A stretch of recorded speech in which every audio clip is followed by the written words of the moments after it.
What up, what up, what up? Welcome to another episode of the GSMC Wrestling Laureate Podcast, brought to you by the GSMC Sports Network.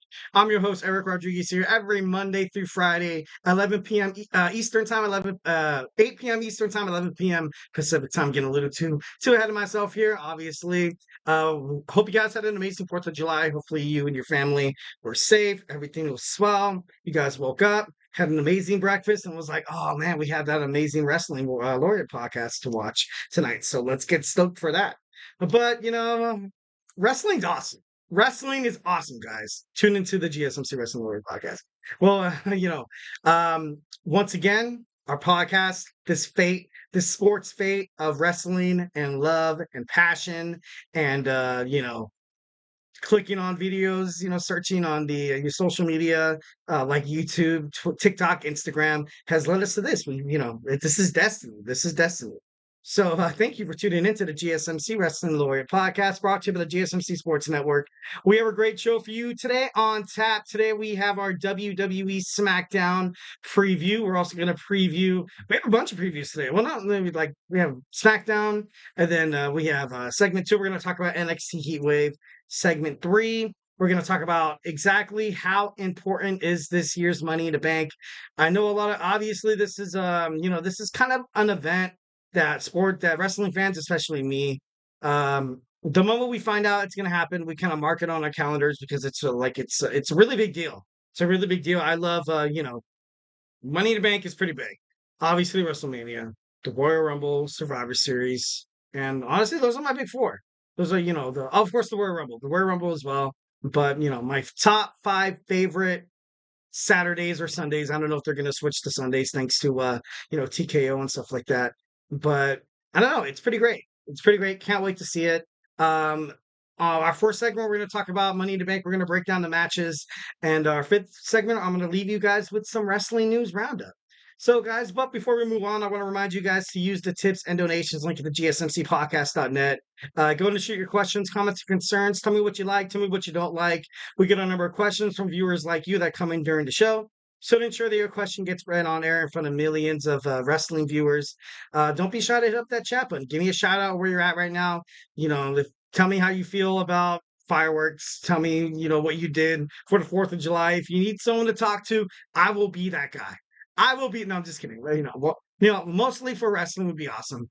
But if you have something to share, obviously share it, dude. By all means. Once again, the link is at the gsmcpodcast.net. Here at the GSMC Sports Network, we do love a lot of peace, love, and positivity all the way. So once again, it really does help the show. Remember to like and subscribe and Superman punch that follow button to the show, to the network, the GSMC Sports Network.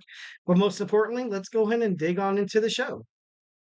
All right, so our first segment, we're going to talk about WWE Smackdown happening tonight. First and foremost, it's been a while since Logan Paul has defended his United States Championship, and that's kind of troublesome, in my opinion. As a wrestling fan, especially recently watching how good of pay-per-views AEW kind of host, I feel like WWE, and this is something that Logan Paul has kind of expressed through wrestling media, that the United States Championship needs to be defended on a month-to-month basis, on PLEs, pay-per-views, on big shows, on big events, like it doesn't matter. But WWE doesn't do it. And that's something that, kind of baffles me, despite the fact that, for the longest time, wrestling, the World Wrestling Entertainment was kind of like the juggernaut in terms of professional wrestling, but it's not like that anymore. I feel like AEW, although it's not that big of a deal, could kind of give WWE a run for the money based on their PLEs just alone. So far, I've watched AEW Double or Nothing. I watched Dynasty. I also watched AEW Forbidden Door. All of them are great pay-per-views. A bunch of title matches. All of them were probably title matches. And of course, some of the Owen Hart Cup and stuff like that. But I don't know. I feel like WWE has kind of had that place, kind of had that confidence that it was like, no one really can challenge us. So, we're going to give them the WWE Universe what we think they want. And then ultimately you leave out a couple of title matches. Like, there's no WWE tag team titles, the world or the regular tag teams being defended on Money in the Bank. It's actually being, defended tonight. We'll talk about that. but no United States Championship either. And it's just, it's kind of crazy. It's kind of crazy. And also the WWE Championship because of the Cody Rhodes and the whole bloodline and stuff like that. So tonight, will you see Logan Paul find an opponent for Money in the Bank? Next, we have Jade Cargill and Bianca Belair. Both failed to qualify for the Women's Money in the Bank ladder match on Saturday. It was kind of hinted. It was kind of hinted on the last show that Jade Cargill seems like she's really kind of just, she's ready. She's up to challenging, uh, I think it's Alba Fire and Iceland. I'm not too sure. Don't quote me on that. The WWE World Tag Team Champions. But it seems like Bianca's more of a singles wrestler. Like, so was Jade. Of course, she came from AEW. She's the longest reigning TBS champion. But I honestly want to see these girls go head to head. I would like to see one of them go heel. There's speculations that, it might be Jade because she came from AEW, but I feel like it'd be better for the WWE in terms of creative purposes is if you put Bianca. Bianca's never really been a heel throughout her whole entire tenure within WWE. I could, obviously don't quote me on that. I could have, missed a stint. But I don't know. Just so far, it seems like Bianca Belair and Jade Cargill has been so dominant. I really wouldn't want to see them win the championships again. Although they did do pretty well. They did do pretty well, and I want to see these girls. I want to see them go at it. I want to see these girls kill each other in a match, SummerSlam, or the Royal Rumble, or any other the Bash at Berlin. We have a number of a lot of WWE PLEs coming up, and this could definitely be like a headline. This could definitely be a way for Jade to kind of cement her legacy in WWE, defeating Bianca Belair, and this could be a way for Bianca to build up momentum to partially or potentially clash against the WWE Women's Champion or the WWE World Women's Champion. If I doubt they'll ever let her go to Raw, but it should be interesting. All right, next we have Randy Orton, Kevin Owens, and Cody Rhodes. They laid waste to the bloodline on SmackDown last week, and it was pretty badass. It was pretty cool. A lot of carnage, a lot of just dismay. Obviously, Jacob Fatu was not there. And, the fans, the WWE fans, the WWE Universe, they want to see a 4-on-4 matchup. I wouldn't know why you would leave, because right now it's Kevin Owens, Randy Orton, and Cody Rhodes taking on Jacob Fatu Tamatanga, and the Tribal Chief Solo Sikoa. I feel like they need to find a fourth. You just can't have one guy just kind of lingering out on the apron. You can't have one guy lingering out there just no purpose or anything like that. I feel like it would be great for WWE to be like, look, we need to make this an 8-man tag team match. It would be badass if it was elimination. Tornado, that'd be a little, kind of like an Anarchy in the Arena kind of feel. But overall, I feel like they need to make that match at Money in the Bank a 4-on-4. But should be interesting. And if they do, who will join them? Who will join them? If you look on the SmackDown roster, you don't really have anybody right now. Maybe besides CM Punk, but CM Punk, he's kind of injured. I don't think he's probably going to make an appearance at Money in the Bank to cost Drew McIntyre his shot at winning the briefcase. But overall, I don't really know who would be the next one in line to kind of do it. So I feel like the 3-on-3 is going to stick. But overall, I feel like what the WWE fans really want is a 4-on-4 at Money in the Bank. Kayla Braxton's last WWE show was on this Friday. Kind of sad. She showed no interest into to go into AEW, although you had a lot of wrestling headlines. Well, that could potentially change. Obviously, money changes things. Money changes different kind of relationships and stuff like that. Honestly, the sky's the limit for Kayla Braxton, but only time will tell where she's going. But I know she's gonna be out of WWE. Godspeed, Caitlin. Good luck with your future endeavors. Hope you kill it. You still have the GSMC Wrestling Laureate Podcast on your back, bro. Next, we have more chemistry developed between Tiffany Stratton and Nia Jax. Obviously, you saw Tiffany Stratton qualify for the Women's Money in the Bank last Friday night on SmackDown, and Nia Jax was happy about it. And I don't really like. Obviously, Nia Jax isn't the champion just yet, but I feel like ultimately, I honestly, I don't know why I feel this way. If you have the reason why, hit it up in the chat. Um, I just feel like Tiffany Stratton joining Nia Jax, kind of like, kind of bringing her with her in her journey like that. I feel like it kind of destroys Nia's credibility. And like I said, I don't know how to explain it. I just get this feeling that I'm like, dude, well, like you're supposed to be Nia Jax. You're supposed to be the immovable object. You're supposed to be like the best, the badass, like kind of like the Braun Breaker of the WWE Smackdown Women's Division.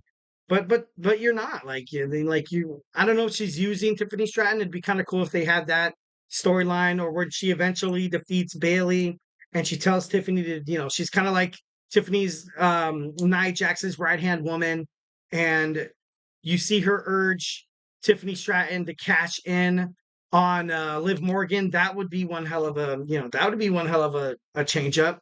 If you see Tiffany Stratton go to Monday Night Raw and they just swap the two out, Liv Morgan, that kind of solves the Liv Morgan Judgment Day problem. And then you have Tiffany Stratton representing Monday Night Raw. But I don't know. It's still, highly up in the air. Can't wait to see what happens tonight. Next, we're gonna see what's next after the young bloodline took out the wise man Paul Heyman. It's crazy. What will Roman do? When will he come back? Will Paul Heyman be back with another superstar? A lot of speculation say Brock Lesnar came back. Well, he could come back. His name is allowed to be on WWE TV, and he's right now kind of dealing with other stuff outside of WWE, like allegations and stuff like that. But he could come back with Heyman. He could come back with CM Punk. Heyman's hiatus, I feel like, will be about at least a month. Will anybody replace the Wise Man? There was a lot of speculation on the internet that Rikishi Fatu might, obviously there's Jacob, his son Solo. So this could very much be a crucial topic heading forward. All right, and we have two matches confirmed for tonight. We have our WWE Tag Team title match between Grayson Waller and we have A-Town Down Under going against DIY. I feel like this is DIY's moment. I want to see Austin Theory turn completely face tonight. Totally, like, he's done with the heel. He's done the heel for so damn long, through basically his whole career. And it really hasn't gotten him anywhere. Sure, it got him the Money in the Bank briefcase, but it was one of, like, in WWE history, probably one of the worst cash-ins, in the world. So, should be interesting. Should be kind of crazy to find out. Lastly, Pretty Deadly takes on the Pride, who's the Street Profits tonight on WWE Smackdown. So yeah, hope you guys are enjoying that. It's happening right now. I have it recorded. Can't wait to watch it. Can't wait to watch it. So let's move on to WWE NXT Heatwave. I'm going to give you my predictions, the match card, and just kind of my analysis. So hey, do not go anywhere. I feel like I'm losing my mind. Is everybody in the world blind? Please, Lord, give me a sign, a sign. I feel like I'm losing my mind. Is everybody in the world blind? Please, Lord, give me a sign, a sign. I wanna be the greatest. Everybody on the fake shit. I look around and feel like everybody is the fakest. I make this every day and I'm impatient, hoping one day I blow up from the basement. Statement, the top is so vacant. I don't hear shit that I think is amazing. Waiting for my day when I'm playing sold out shows for 1,000 faces. Hey, give me that crown, get in my way and to be put down. It ain't your place, all this my town. If I want that shit, then I'll get it right now. I'm losing it, the noose it fits. I'm losing shit, a stupid myth. You choose to live or choose to dip. You choose to fight or lose your grip and lose a gift. I feel like I'm losing my mind. Is everybody in the world blind? Please, Lord, give me a sign, a sign. I feel like I'm losing my mind. Is everybody in the world blind? And we are back with the GSMC Wrestling Laureate Podcast, brought to you by the GSMC Sports Network. Just kind of reflecting on what we talked about right quick. We talked about our WWE Smackdown preview, and now we're going to jump on into WWE NXT Heatwave predictions. So, once again, hope you guys had an amazing 4th of July. Hope you guys stayed safe. Hopefully you guys aren't too hungover. And if you are, what time is it? It's 8 o'clock.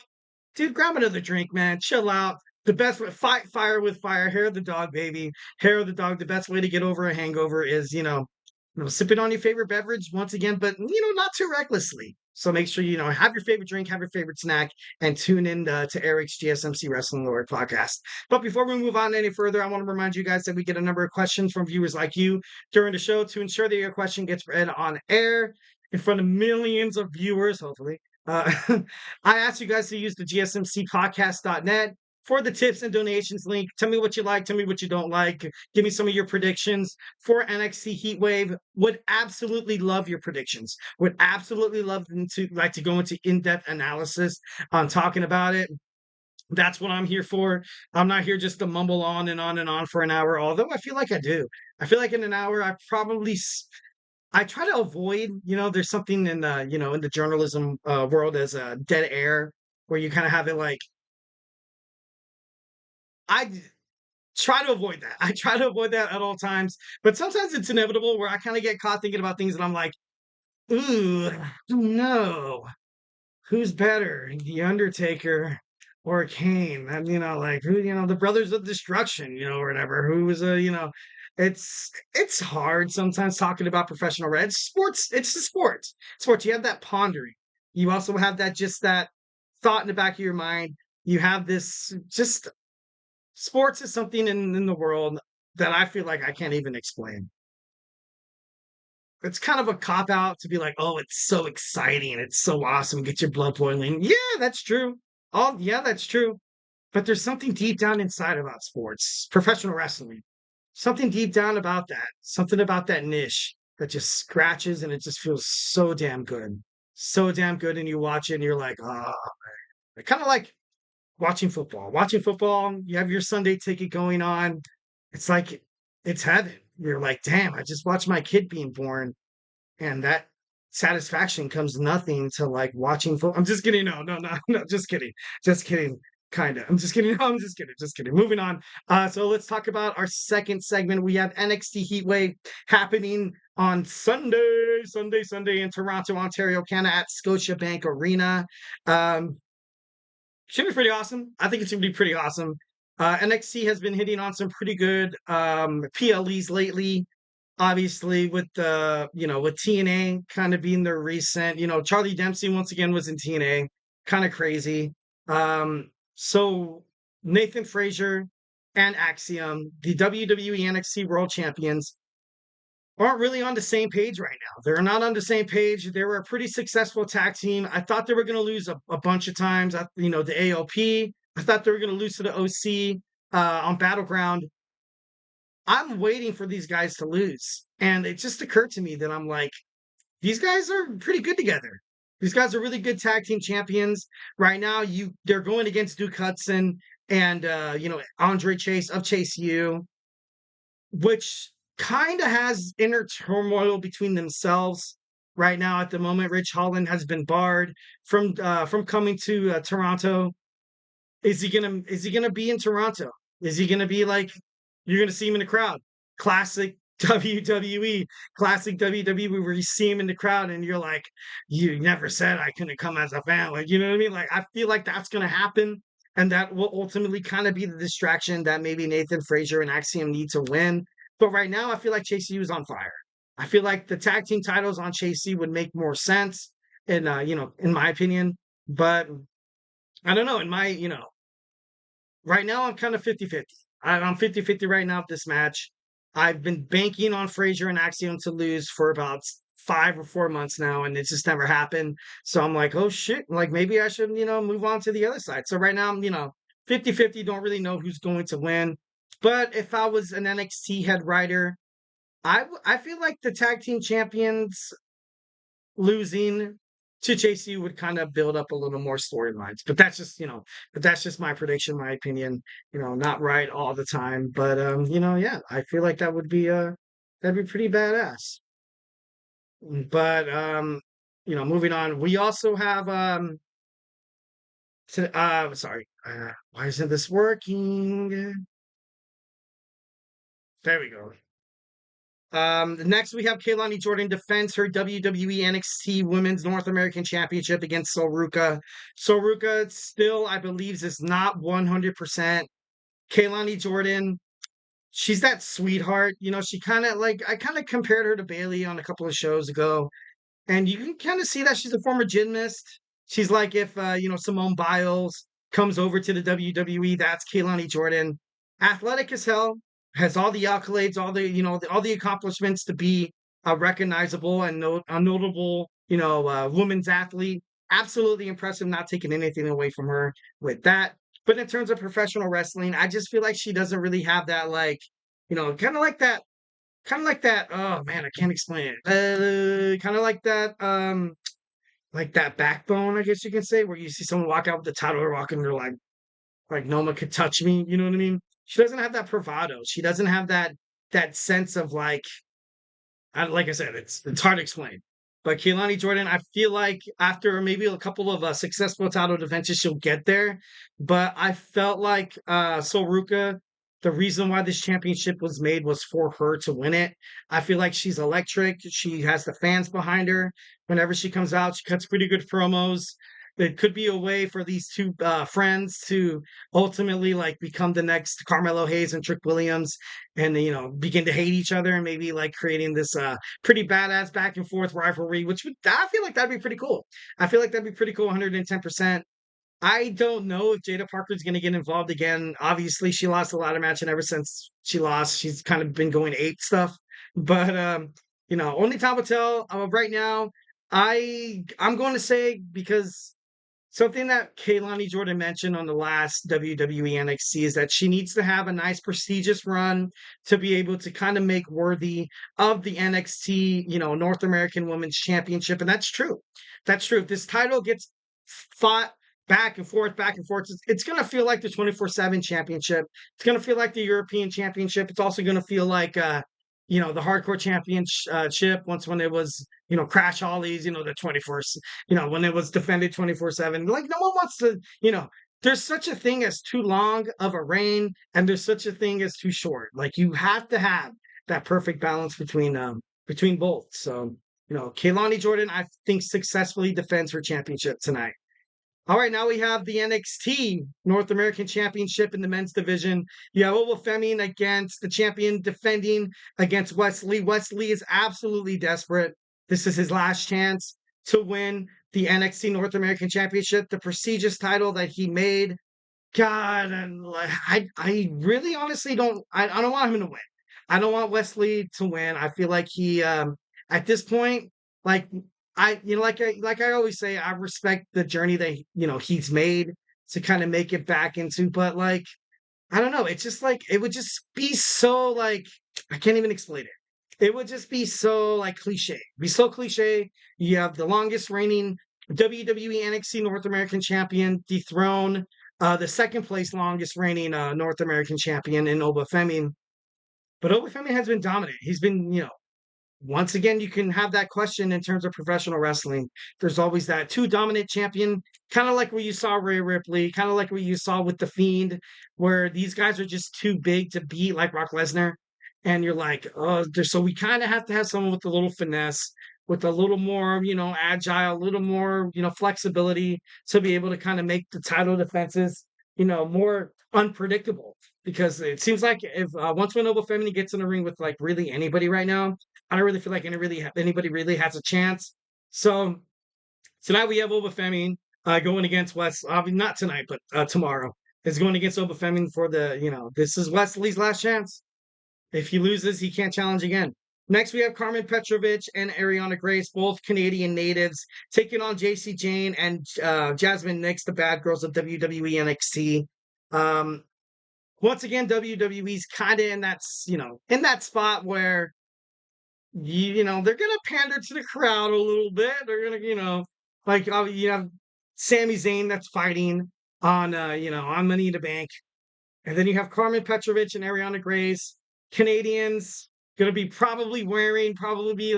feel like Ariana Grace is gonna come out with like representing like the Maple Leaf flag, maybe singing the Canadian national anthem, and she's just gonna get total baby faced. And I think they pick up the victory. I think some way, somehow, although I feel like JC Jane and Jasmine Nix are highly kind of out of both of their leagues, I feel like somehow, some way they're going to get the victory. So tonight, well, on NXT Heatwave, Petrovic and Grace pick up the victory. Definitely think that's going to be in the future. Next, we have Roxanne Perez, the WWE NXT World Women's Champion, taking on Lola Vice. Lola Vice had a pretty emotional promo last week on NXT. It was pretty big. It's pretty big. It got a lot of hate online. People said it was fake. People said she's never cut a good promo before. So what the hell is she even doing? But we all know that Lola Vice isn't going to win. And if she does, it's going to be like that boyhood dream. But at NXT Heatwave, I don't know why I kind of look at these WWE PLEs that aren't big, like the Royal Rumble, Survivor Series, WrestleMania. I don't know. I just don't see. But then NXT is different, so I'm not, clinking my head too much. So I feel like right now I got Roxanne Perez at 85%. And I got Lola Vice at that slight 15%. If you want to take that to the bank, take it to the bank. But I think Roxanne Perez retains her title here. All right, and lastly, we have Trick Williams in a fatal four-way match, defending his WWE NXT World Heavyweight Championship against Ethan Page, Shawn Spears, and Javon Evans. This is kind of go off one by one. Javon Evans, he's still pretty damn young. He can go feud with a lot of other people. This could possibly kind of drive a wedge between him and Trick Williams to the point where they fight one-on-one in the future. Shawn Spears, I feel like if Shawn Spears has the title, it would bring WWE NXT to kind of like a new era that I feel like Shawn Michaels isn't ready to kind of take it in yet. If Ethan Page wins, I wouldn't mind if Ethan Page wins, to be honest. I wouldn't mind. I don't think it's going to win. I think ultimately Trick Williams is going to retain. But Trick Williams, he doesn't have to be pinned. He doesn't have to be pinned in this match, which is the ultimate alibi in terms of professional wrestling when it comes to, all right, let's let the champion lose the champion. But like when people doubt his credibility as champion, they're like, whoa, what are you talking about? Well, I lost it in the fatal four-way. I wasn't even pinned. This could possibly be a way to kind of scapegoat that out. But I don't know. I feel like this is going to be an awesome pay-per-view. I either have Trick Williams retaining or Ethan Page winning, to be honest. But Ethan Page is still a newcomer. Something totally shocking would be Shawn Spears. I am like 5% Javon Evans. I'm at 45% Trick Williams. I'm at like, man, it's so hard. It's hard. It's hard to hit on predictions, But overall, I feel like this pay-per-view, this PLE is going to be pretty badass. Can't wait to watch it on Sunday. So, yeah. All right, guys. Next, we're going to talk about how important is this Money in the Bank. Obviously, under the Triple H Paul Levesque era, behind the scenes in WWE, they're trying so hard to kind of erase kind of that Vince McMahon, kind of aura that WWE still, I feel like, has. So yeah, we're going to dive on into the subject matter. So, hey, do not go anywhere. Looking for your daily fix of sports talk without having to pay for it? GSMC Sports Network is available on YouTube. Just search GSMC Sports Network. Get your fix of daily sports talk shows on YouTube, absolutely free. NFL, college football, NBA, MLB, MMA, UFC, fantasy football, and so much more. GSMC Sports Network has shows running all day long, with new sports shows starting every 2 hours. Just like on your favorite cable sports channel, except GSMC Sports Network is absolutely free. Just search GSMC Sports Network on YouTube to catch one of your new favorite shows, like the GSMC College Football Podcast, Chip Shot Football Podcast, Hoops and Heels Women's Sports Podcast, GSMC Basketball Podcast, and so many more. Check it out for yourself. GSMC Sports Network, now available on YouTube absolutely free. Search GSMC Sports Network on YouTube right now.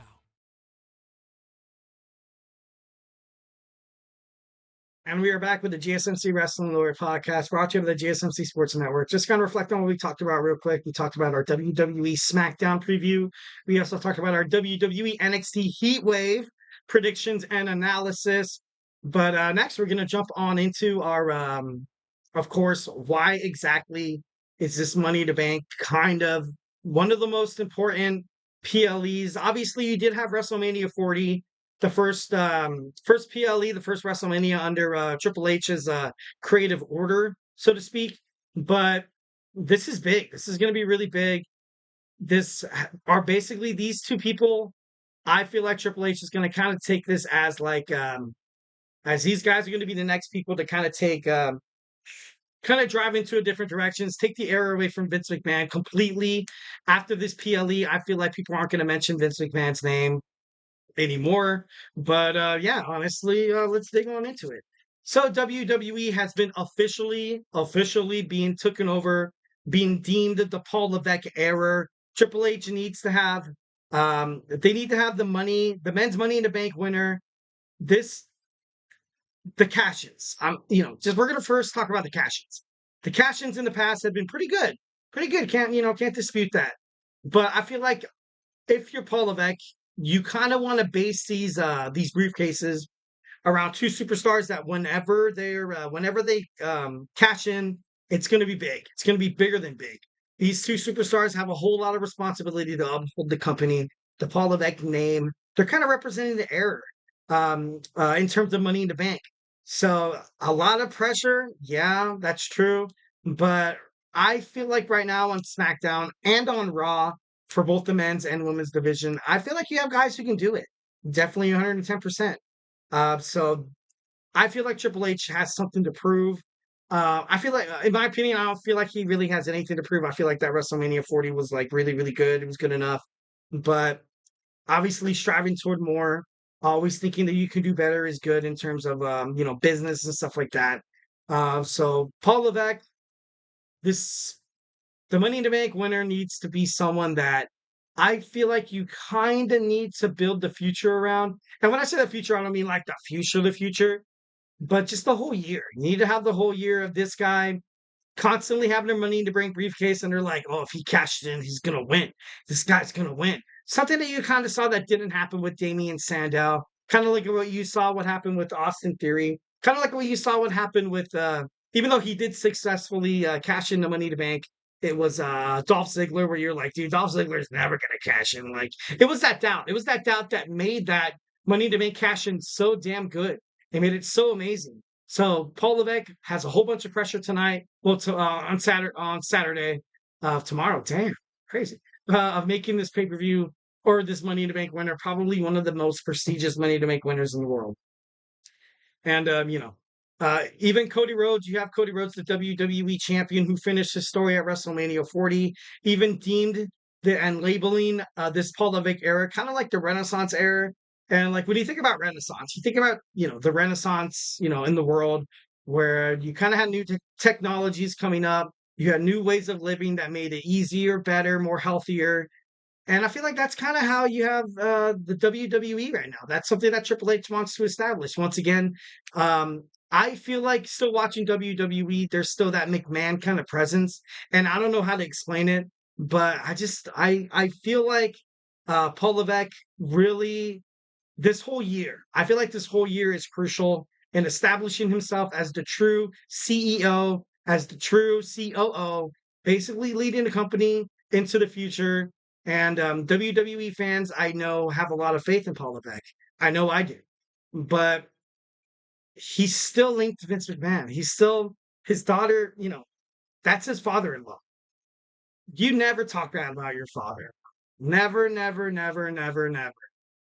Also, you have Bruce Pritchard. Bruce Pritchard as well has been kind of involved with Vince McMahon for the longest time. But I know it's kind of crazy. I feel like this is a complete decode. This is a complete decode that WWE is kind of going for, how WWE is going to be ran internally and externally from here on out, with TKO kind of getting involved, along with The Rock. It's different. It's different. You kind of have this different feel to it. And much like I was talking about Bruce Pritchard, although he's still in WWE, even Cody Rhodes said one of the reasons why he came back was because of Bruce, which, good for Bruce. That's cool. But, Bruce Pritchard and Vince McMahon are still, very much one, very much one. Former WWE Women's Champion Ronda Rousey claims after her departure from WWE, if Bruce Pritchard is still somewhat kind of around WWE creative, just know Vince McMahon is still kind of pulling the strings, and that could very much be it. Like WWE kind of did this in the past, where they kind of gave control to Shane. Didn't really work out. Went back to Vince. They gave it to Triple H. Vince McMahon couldn't be kind of stepped aside, and he came back in. And people were like, "No, no, why are you back? Like nobody wants you back, Vince. What are you doing, dude?" But I don't know. It's just crazy. It's just crazy. Definitely don't want a WWE that kind of goes more toward of a predictable kind of content, kind of like what you saw with the McMahon era. But this is just something that wrestling fans want to see. This is how important this Money in the Bank is, because this is going to go on Triple H's resume. People are still highly crucial. People are still highly, very critiquing the way Triple H is running WWE, and that's got to cause a lot of turmoil. That's going to cause a lot of turmoil, probably at the kitchen table, maybe at Thanksgiving, where you're kind of looking across. You have Vince McMahon be like, "Hey, Hunter, let me, give you some ideas I have about what could happen on SmackDown." And Triple H is like, "Yeah, sure, go to shit them on by." And then they don't happen.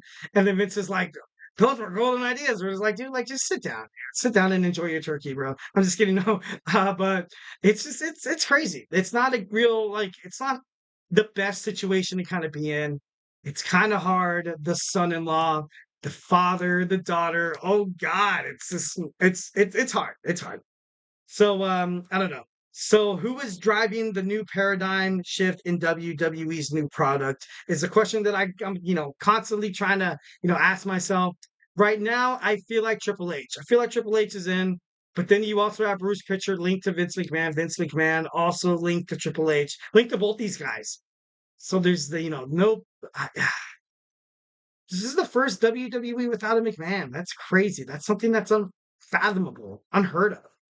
And Triple H is trying to do his best. And you kind of have to keep business away from pleasure, family away from business. That's why sometimes when you, most of the time, I would say 75% of the time, when you go to a business, when you get a new job, and then you're working with, the boss is the dad, the mom, what have you, the grandmother, whatever. And then they hire their niece, their nephew, their son. And it's uncomfortable. It's uncomfortable because you're like, you want to say something, you might be in a higher superior. You might want to say something, but you can't because you're like, oh shit, shoot, then I'm going to get fired. And it's just not all good. It's just not all good whatsoever. But there's just no easy way. Obviously, nepotism is kind of unavoidable. Kind of like what you saw with the Los Angeles Lakers drafting Bronny James. And then JJ Redick said in a press conference that, Bronny deserved this, this and that and the other. Dude, no, he didn't, dude. Like, don't be like, don't beat around the bush, bro. I feel like, I don't know. It was all because of his dad. Simply because it was, he averaged like 8 points a game. Kind of crazy, but, Bronny James is being drafted to one of the best NBA franchises in the whole entire world because of his dad. That's, just that headline. Just imagine that in the headline, and you're like, damn. What the hell happened to the NBA? All in all, the point is nepotism is kind of unavoidable in terms of sports and stuff like that. Things around the WWE has been more relaxed. A lot of coworkers, according to sources, have been saying a lot of wrestlers, a lot of creativity, officiating, superstars in the back, character development, storylines. They've been more relaxed thanks to Triple H kind of being there. And just like that freedom to be like, dude, say and do on live TV, just something that kind of feels natural to you, not constantly kind of having somebody lingering over your shoulder, just, when micromanaging be like, being a helicopter parent, you're like, oh no, don't do that. Like, what do you like? It gets tired. You're like, dude, what the hell? You hired me for a reason. You hired me for a reason to do what I have to do. How unique am I to your business if you don't allow me to present myself, to present my ideas, and kind of build this culture that is, because nobody wants to see the same product. It's like watching a robot. It's like watching the same show being spewed out over and over again. Yeah, that's cool. We've had a lot of success in the past that way. That's the way we do it around here. Yeah, but dude, there's no innovative ideas. You're just going to let the thing run over and over again. You're going to let it get boring like that. That's something that entertainment cannot have.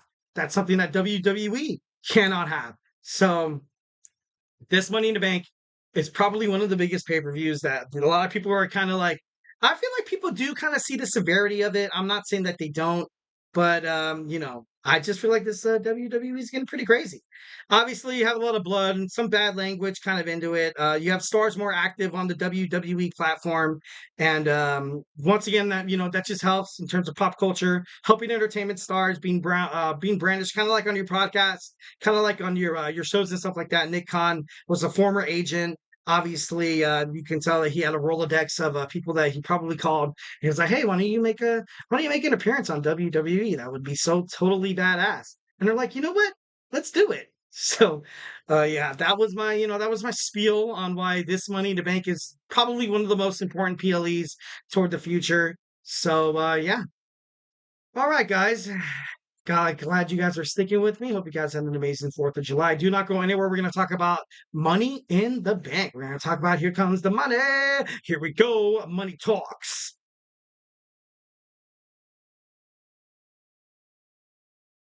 For the best and latest podcasts available anywhere, go to the podcast app on your cell phone and type in GSMC to access free content-rich podcasts on health and wellness, book reviews, sports, entertainment, relationships, social media, movies, technology, finance, and even weird news. Subscribe and download the GSMC Podcast Network's family of shows, available everywhere podcasts are found.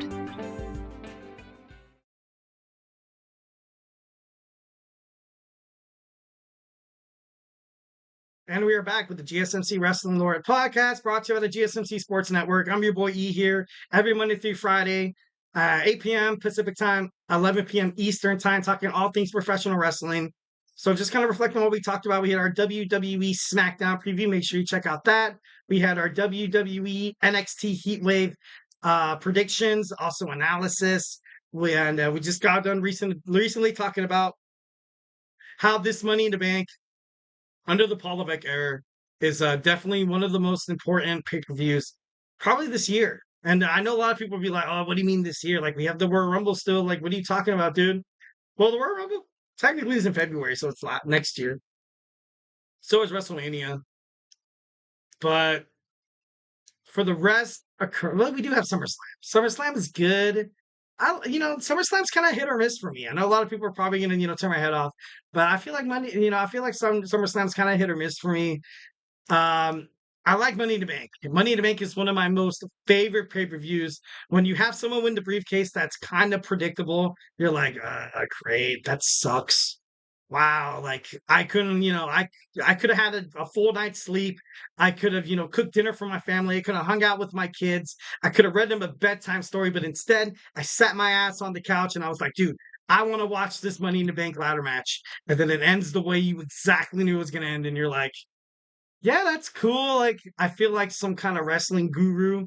I don't even know how cool that is. If you put that on your dating website on Match.com, maybe you might get a couple of hits. I'm just kidding. Don't do that. Uh, but I don't know. You kind of just want unpredictability. That's something that professional wrestling definitely makes their money off of. Definitely why they're so great. So without further ado, let's talk about WWE Money in the Bank. One of my favorite pay-per-views. Can't wait to watch it tomorrow. Can't wait. So yeah, let's do it. So we have our Money in the Bank preview in Scotiabank Arena in Toronto, Ontario, Canada. Two superstars will change the landscape of WWE.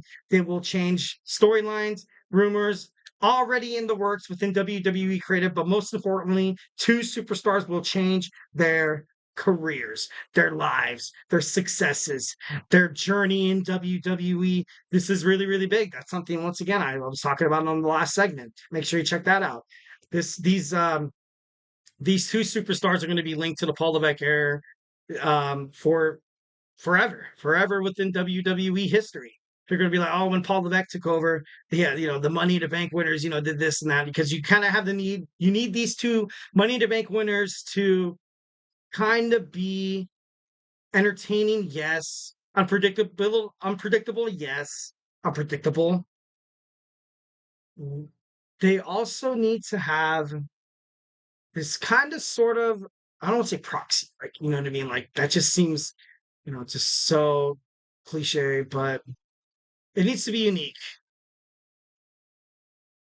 Historical, maybe. Needs to be historical. These superstars, obviously.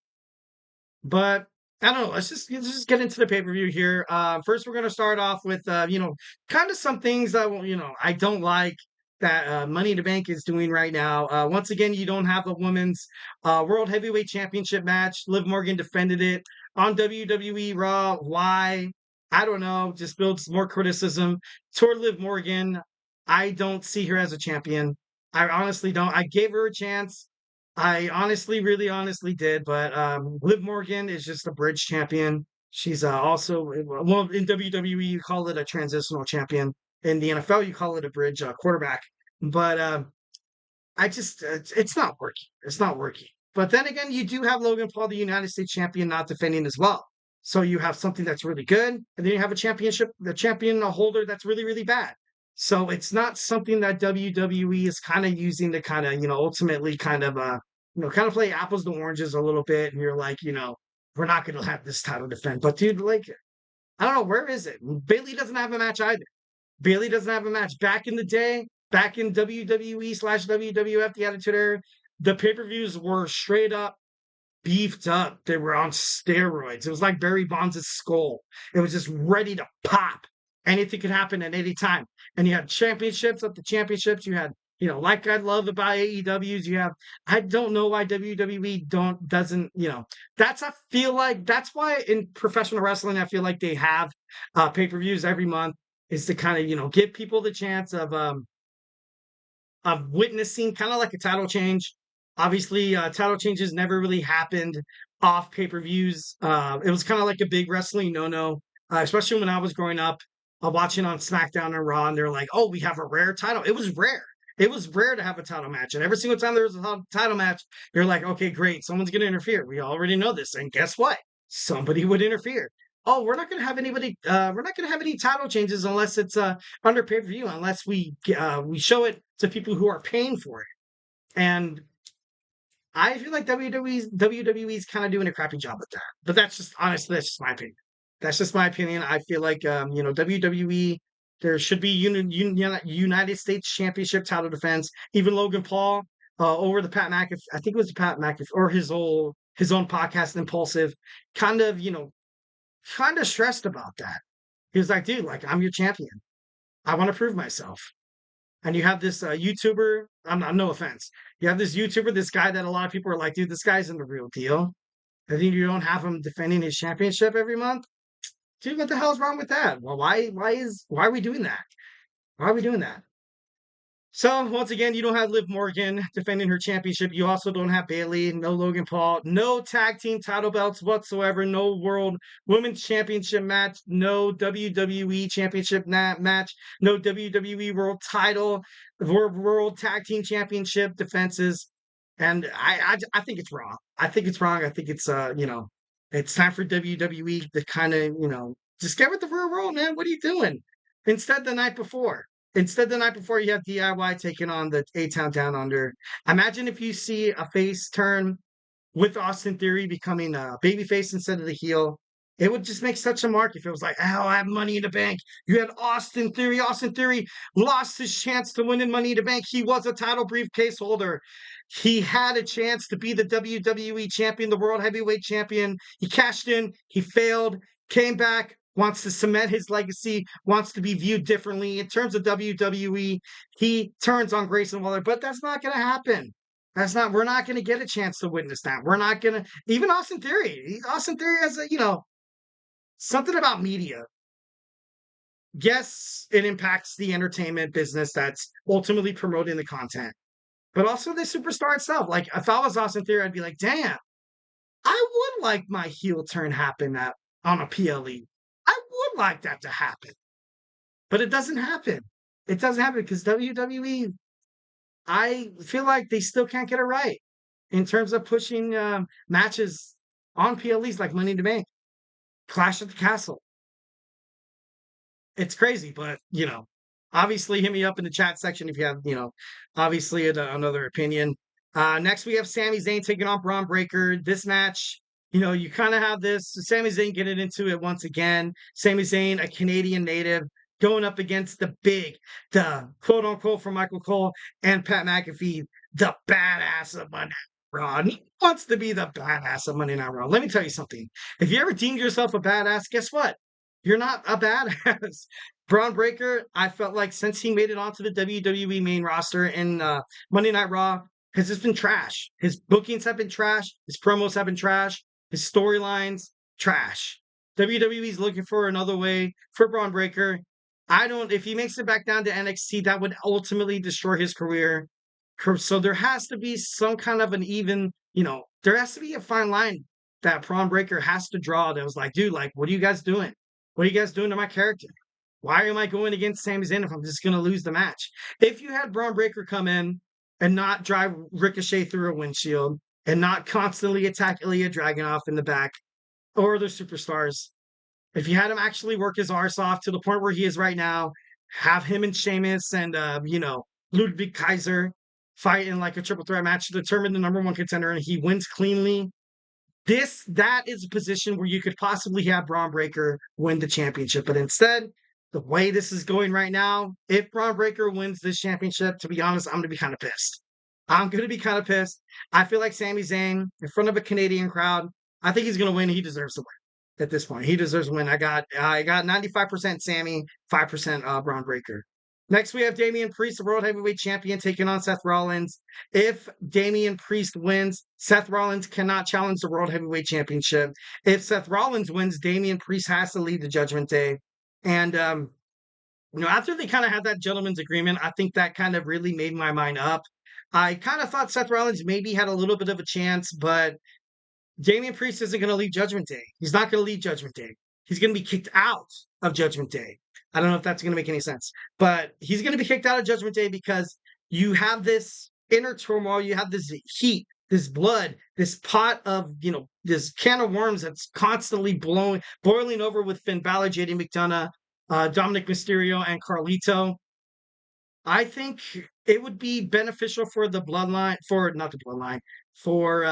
Judgment Day to kind of just find a new leader right now. And Damian Priest, although he is the leader, and I thought he was heading toward babyface role, kind of crazy how he still continues to get booed. I don't know if he's going to be kind of like that Baron Corbin kind of figure where I was like, okay, I could just be like a lone wolf and stuff like that on my own. But I don't really see him losing the championship tonight. Maybe perhaps there is an interference that finally causes for Damian Priest to be like, I'm done. I'm done with the bloodline. God damn it, why do I keep doing that? I'm done with the Judgment Day. Like during the match, you have Finn Balor come out and he strikes Finn Balor. And then there's a huge fight. There's a huge turmoil that happens. And then on Monday Night Raw, maybe there might be something done about it. But that's the only way I can see this, storyline kind of making sense. Seth Rollins, due to a disqualification, wins this match.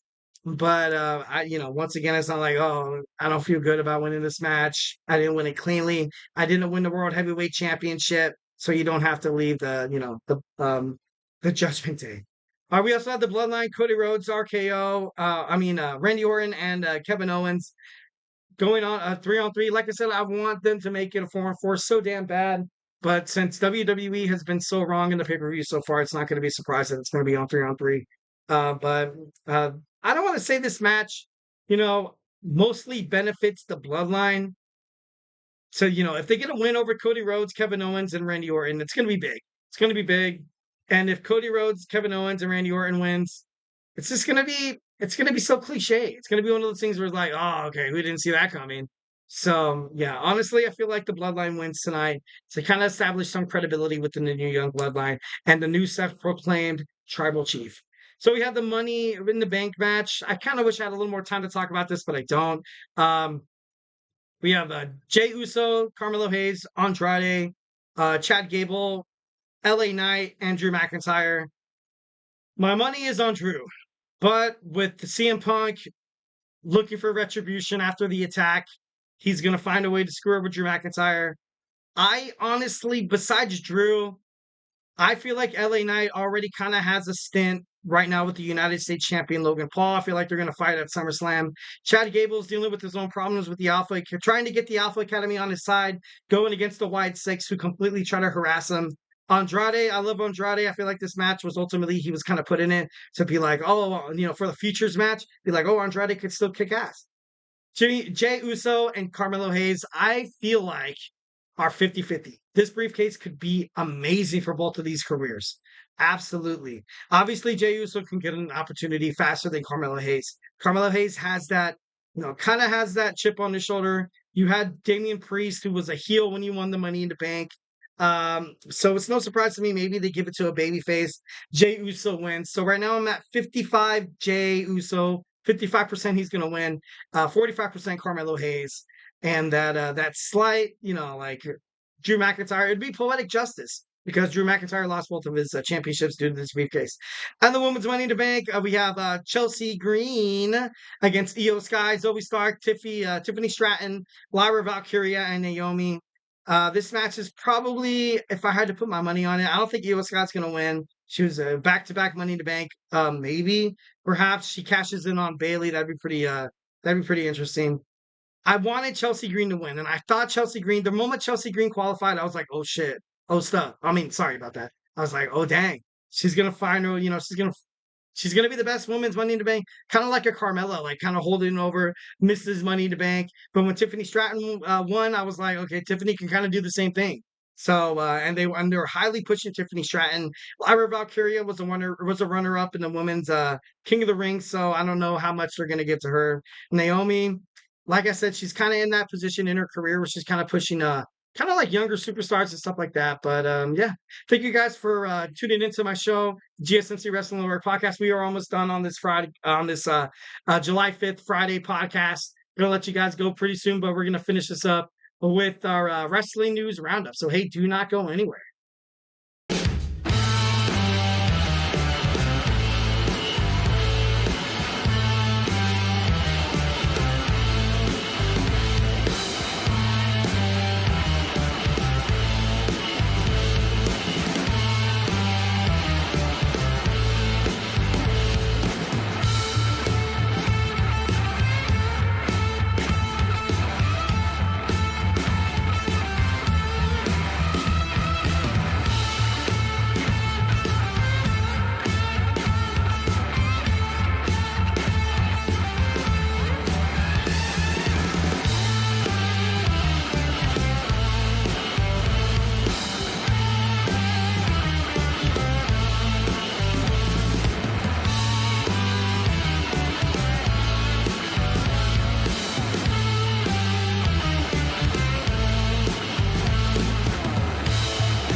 And we are back with the GSMC Wrestling Laureate Podcast, brought to you by the GSMC Sports Network. I'm your host, Eric Rodriguez, here every Monday through Friday, 8 p.m. Pacific Time, 11 p.m. Eastern Time, talking all things wrestling, all the action backstage, all the storylines, all the promotions, all the rumors, everything, the statistics, the analysis, everything to think about wrestling, every promotion, TNA, Ring of Honor. We touch on MLW and also the NWA partially, which I can do a little more. But this is an hour wrestling show. That'd be like 2 hours, maybe 3 hours. Who knows? Well, yeah. Now we're gonna jump on into our wrestling news roundup. We're gonna talk about some of the hottest headlines happening within the world of professional wrestling. So let's go ahead and get that up and running. So let's do it. All right. First and foremost, we have The Rock. The Rock explains the decision to return to WrestleMania 40. Obviously, you had the documentary come out with WrestleMania 40, the WrestleMania under the Paul Levesque era, and it did reveal a lot of stuff. And it was, I can't wait to watch it. I've watched, some highlights, some promos and stuff like that, and it looks pretty dynamite. The decision to kind of bow out of the main event against Roman Reigns was ultimately a decision that The Rock kind of had to make.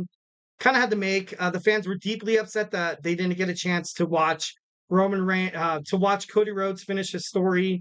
The choice to plead was it was crazy. It was crazy because you kind of had the choice to kind of, you know, for the WrestleMania main event, you could have had The Rock against Roman Reigns. More of like fans would have loved that. Fans, I honestly wanted to see that more than Cody and Roman.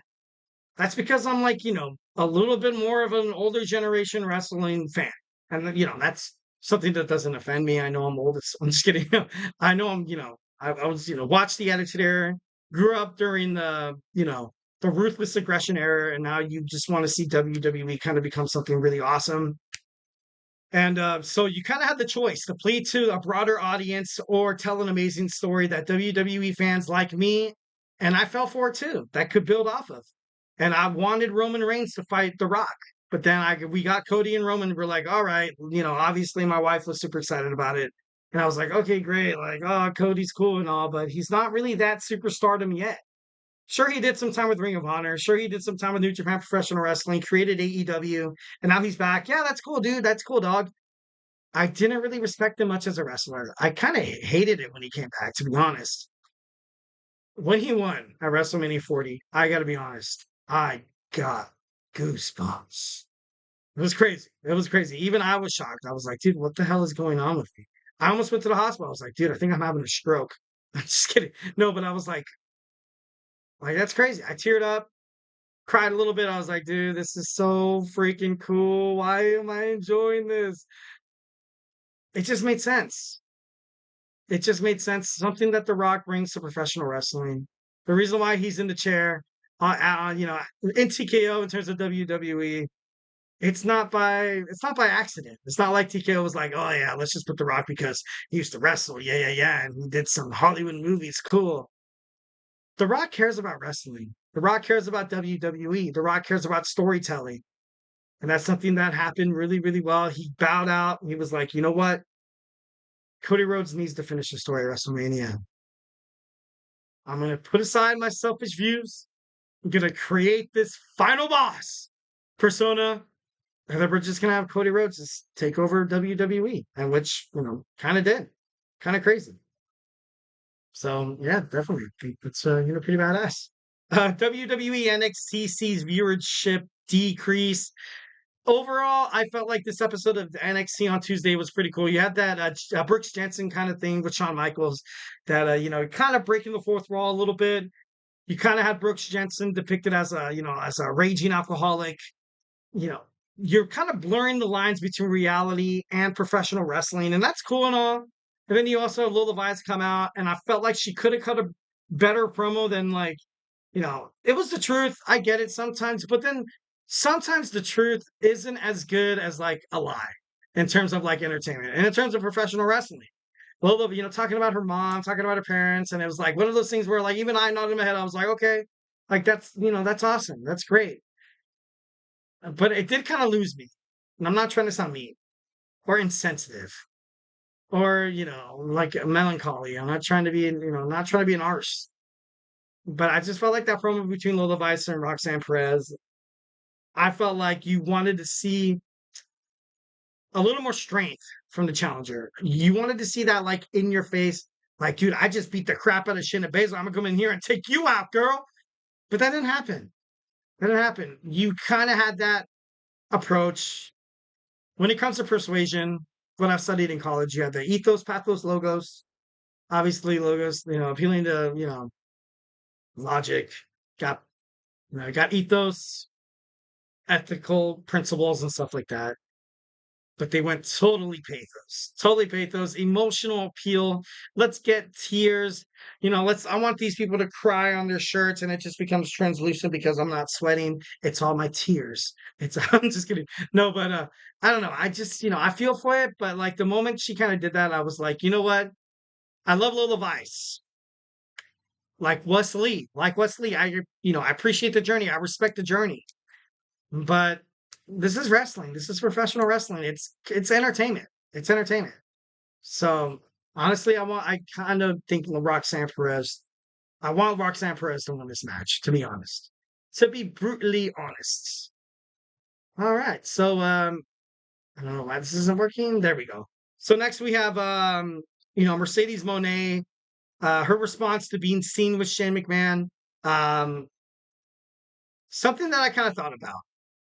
Obviously, AEW is doing really well for being like kind of like a baby company. AEW needs a lot of traction, needs a lot of attention. I think Shane McMahon would definitely bring a lot of attention to Tony Khan's promotion, but like kind of like the wrong attention. You know, I feel like if I see Shane McMahon go on AEW, you automatically think it's like, okay, Shane's only there to spite WWE, and Tony Khan only has him there to spite WWE. He's not there for creative purposes. He's not there to wrestle. He's not there to be like an official creative officer. He's not there to do any of that. He would just be solamente there just to like kind of push their numbers. And for that, I don't like it. I don't think that's cool. Not at all. Obviously, Shane McMahon had something to do with the business side, which Tony Khan has kind of reiterated that he's a professional like genius and stuff like that. He may be. He may be. But just the way it's kind of received so much attention in this kind of limelight in terms of AEW. Because when you saw Shane McMahon talking to a WWE superstar, I thought it was Daniel Bryan. But I guess it was Mercedes Mone in an airport. They linked up together. They recognized each other. They had a good conversation. Throughout ringside news, cage side seats, throughout, Sports Illustrated, PW Insider, you name it. You had that main headline. You had that main headline of Shane McMahon is AEW. And I do like, dude, why? Why did I don't want to say that kind of ruined, or like, I don't want to like blame Tony Khan and be like, oh, let's bring Shane McMahon into this to, piss people off. Maybe Tony Khan generally did have the idea that Shane McMahon would help him. Obviously, Shane McMahon's been around the WWE, although he's witnessed his father, he witnessed, his brother-in-law, Paul Levesque. Even he did some creative, individualism inside the WWE. The whole WWE underground was kind of a joke. Knowing the do's, knowing the don'ts of professional wrestling, it's big. It's big. Having anybody come in there and be like, oh yeah, we did that over here and that didn't really work out. That's something Shane McMahon could have been, like a business consultant kind of thing. Didn't really need too much publicity, but we're the media. We talk about stuff like that. I kind of did do a segment as well talking about is Shane McMahon going to go all elite? That's just something that we talk about. That's just something that we do. We kind of jump the gun on a lot of stories because it creates for entertainment. People want to watch that kind of stuff. But ultimately, like I said before, Shane McMahon, I feel like isn't going to go to AEW. All right, next we have Daniel Garcia. Daniel Garcia from AEW recently lost against the AEW International Champion Will Ospreay. Got attacked by MJF, created MJF's full heel scene. Pretty badass. Small brag. Done chilling. Daniel Garcia, despite his recent push, has been his AEW contract is expiring. I don't know when it's going to expire. It's going to expire within the next month and a half. But I feel like AEW, with their push with Daniel Garcia, he's big with the company. He's big with the crowd. I feel like he is more of an AEW international champion, and Will Ospreay should focus on the heavyweight kind of main card there. I know why AEW is doing it is because Will Ospreay, recently came to the company. So they're like, all right, like you have Mercedes Mone win right off the bat. You had, who else signed? You had Kazuchika Okada. He automatically won right away too. Jack Perry won. He won right away too. So then you have Will Ospreay come in. Obviously, he won right away too. He's an AEW national champion. Like that's no surprise. It's not by any coincidental, purposes and stuff like that. You got to butter him up. Hey, if you come over to our promotion, we'll give you this much money and a title. We'll get all the attention around you, and you're going to be big. You're going to be big, kid. And that's a conversation that I feel like Tony Khan isn't really ready to have with Daniel Garcia. But I think he does pretty good moves. He wrestles. He does great. He's not the most, like, when you think of AEW, you don't think, oh, Daniel Garcia.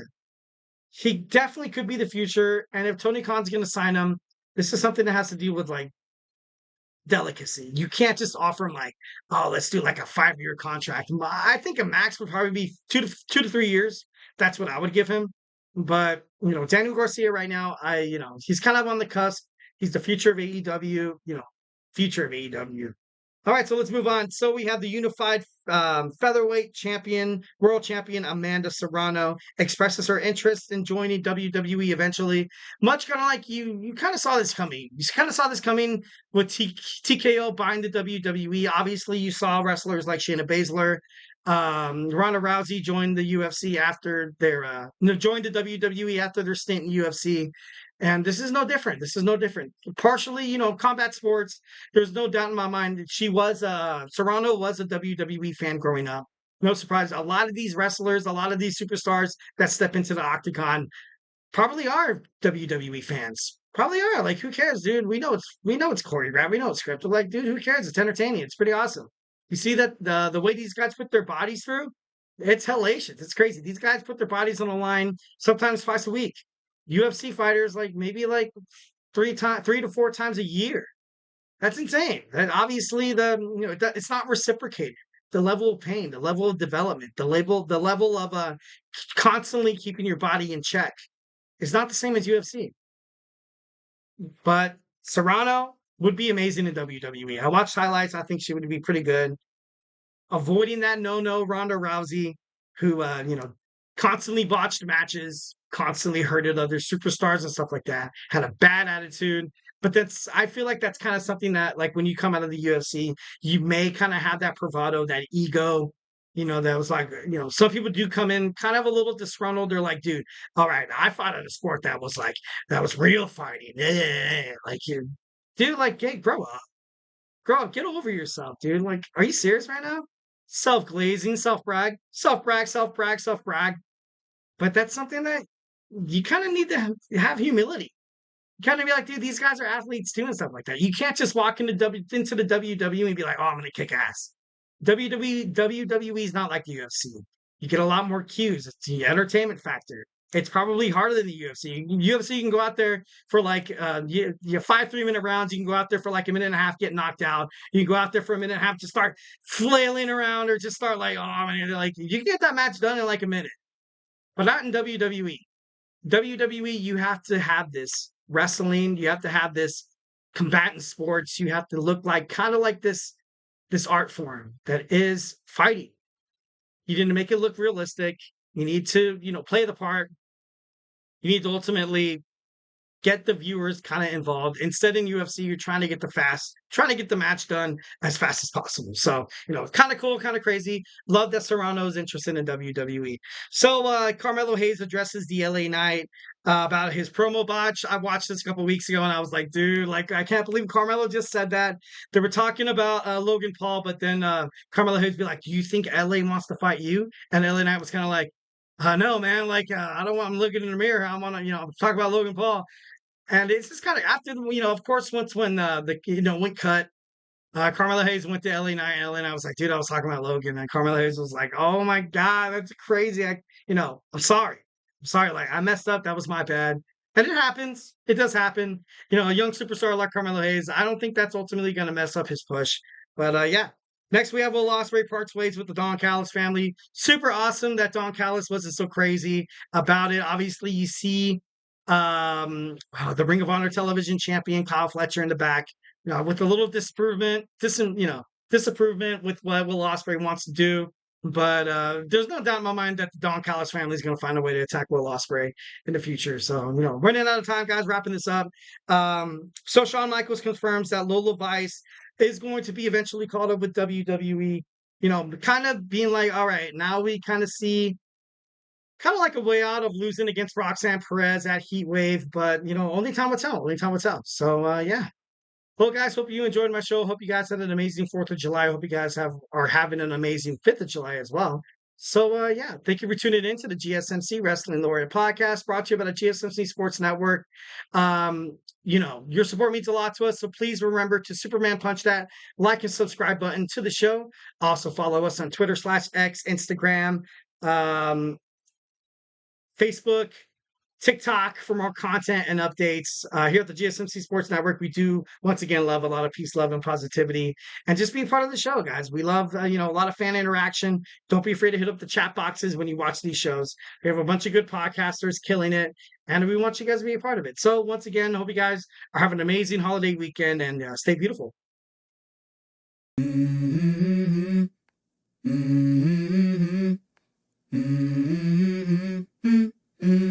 go.